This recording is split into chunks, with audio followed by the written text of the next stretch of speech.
वालेकुम प्यारी बहनों, वेलकम बैक टू उस्मास किचन। आज मैं आपको पकोड़ा कड़ी की रेसिपी बताने जा रही हूँ, जिसके लिए हमने आलू काट लिए हैं, बारीक गोल भी काटे हैं और थोड़े से लंबे, वो अच्छी शेप में पकोड़े बनेंगे। और साथ हमने सब्ज़ धनिया लिया है, साथ प्याज लिए हैं, बारीक कटी हुई मिर्च ली है, और ये जो 2 टेबलस्पून हमने ये लिया है बेसन, ये हम जो कड़ी की लस्सी बनाएंगे हम उसमें इस्तेमाल करेंगे। पहले हम बनाते हैं करी की लस्सी के, वो हम कैसे बनाएंगे।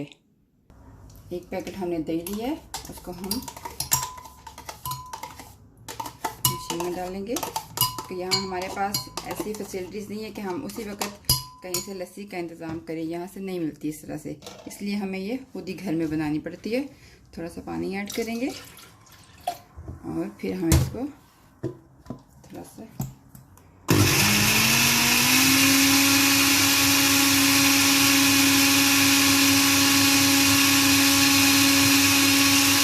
अब हम इसमें बेसन डालेंगे। 2 टेबलस्पून हमने बेसन लिया था, इसको हम अच्छी तरह से मिक्स करेंगे।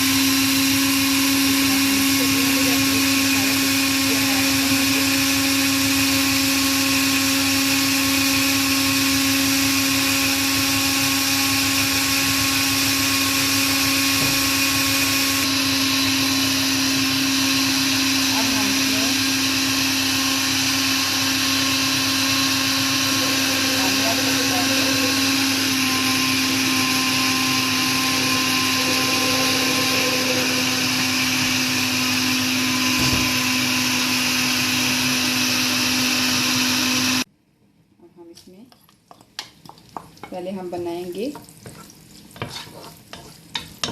कड़ी का मसाला। उसके लिए हमने एक अदद प्याज लिया, उसको हम फ्राई करेंगे अच्छे से। ये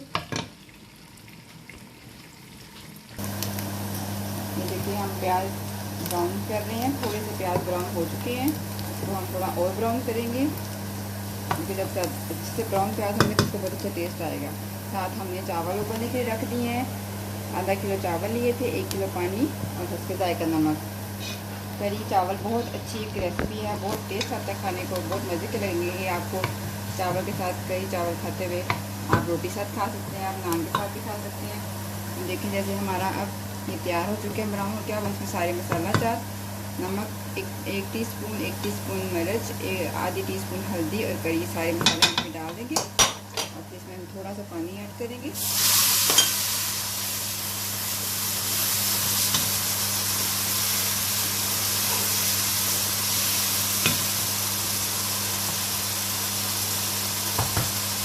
चावलों में आपने ध्यान रखना है कि चावलों के अंदर आपने थोड़ा सा ऑयल यूज़ करना है।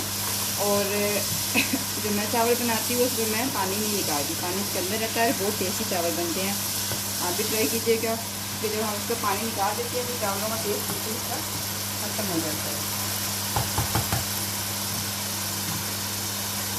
अब इसमें हम टमाटर ऐड करेंगे और ग्रीन पेपर हमने पूरी डाली है, दरम्यान में कप लगा के, जिससे इसका बहुत अच्छा टेस्ट आएगा।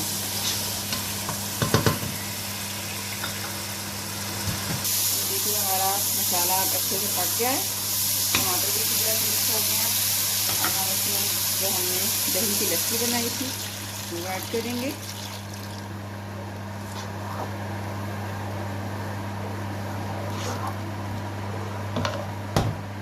और फिर इसको अच्छी तरह से मिक्स कर लेंगे। और फिर हम इसके अंदर नींबू पानी डालेंगे। यहाँ भी जैसा कि आपको पता है कि इतनी खट्टी नहीं होती, तो हमने करी को जैसे खट्टी टेस्ट में करना है, तो उसके लिए हम इसको थोड़ा नींबू पानी इस्तेमाल करेंगे ताकि इसका अच्छा टेस्ट बने सही कड़ी की तरह का। पाकिस्तान में तो बहुत अच्छी खट्टी दही मिलती है, जिससे आप अच्छी कड़ी बना सकते हैं, लेकिन यहाँ पे हमें नहीं मिलती ना, तो मीठी दही होती है, इसलिए इस पर जायका नींबू पानी यूज़ कर रहे हैं। और एक और बात आपको बताना चाह रही थी कि करी में किसी भी लहसुन अदरक ऐसी किसी चीज़ की ज़रूरत नहीं होती। आप सिर्फ प्याज को अच्छे से ब्राउन कर लें और इसमें नमक मिर्च डाल के आप टमाटर डालेंगे, तो उससे आपकी करी में बहुत अच्छा टेस्ट आएगा। इसमें ज़्यादा एक्स्ट्रा चीज़ों की ज़रूरत नहीं होती। अब हम इसको पकने के थोड़ा पानी देंगे। ये देखें आप कितने अच्छी तरीके से करी का हमारी जो ग्रेवी है वो पक रही है। बहुत अच्छा कलर आ गया इसका। जितनी देर में हमारी ये ग्रेवी तैयार होगी इसको हमने पकाते रहना है। जब ये थोड़ी गाढ़ी होने की शक्ल में आएगी फिर हम इसको देखेंगे। अब इसको पकने के छोड़ देते हैं। अब देखिए हमारा जो हमने पकोड़े बनाने के लिए तेल रखा था वो भी हमारा अच्छे से गर्म हो गया। अब हम इसमें पकोड़े बनाएंगे। और आप ध्यान रखिए कि पकोड़े छोटे छोटे साइज़ के हों। बहुत ज़्यादा कड़ी में बड़े पकोड़े अच्छे नहीं लगते, वो टेस्ट भी नहीं बनता उसका। अब हम इसके पकोड़े बना के हमारा करी का जो ग्रेवी है वो तैयार हो रही है। पकोड़े बनाएंगे फिर हम उसको आपको बना के दिखाएंगे कैसे बने।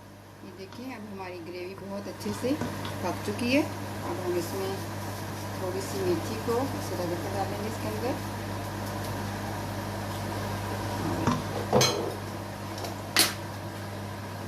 1 टीस्पून गरम मसाला,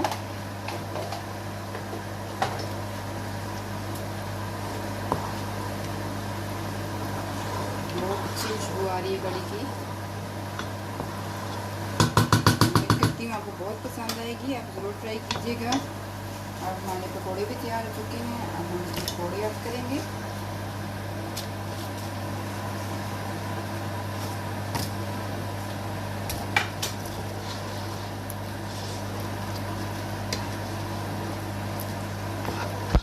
कितनी अच्छी इसकी ग्रेवी तैयार हुई है और कितना अच्छा लग रहा है। ये टेस्ट भी बहुत अच्छा है। मैं आपके खानों के लिए हमेशा बहुत ही आसान बहुत टेस्टी रेसिपी लेके आ रही हूँ। उम्मीद है कि आप ज़रूर ट्राई करेंगी। ये बहुत ही आसान रेसिपी है, आप कभी भी किसी भी वक्त घर में बना सकती हैं। प्यारी बहनों देखिए हमारी अब कड़ी बहुत अच्छी तैयार हो चुकी है और साथ हमने उबले हुए चावल बनाए हैं। उम्मीद करती हूँ आपको मेरी वीडियो बहुत पसंद आई होगी। आप इस रेसिपी को ज़रूर घर में ट्राई कीजिएगा और मेरी इस वीडियो को लाइक ज़रूर कीजिएगा, शेयर कीजिएगा और सब्सक्राइब भी ज़रूर कीजिएगा। और दुआओं में याद रखिए। इंशाल्लाह आपसे नेक्स्ट नई रेसिपी के साथ मुलाकात होगी। अल्लाह हाफिज़।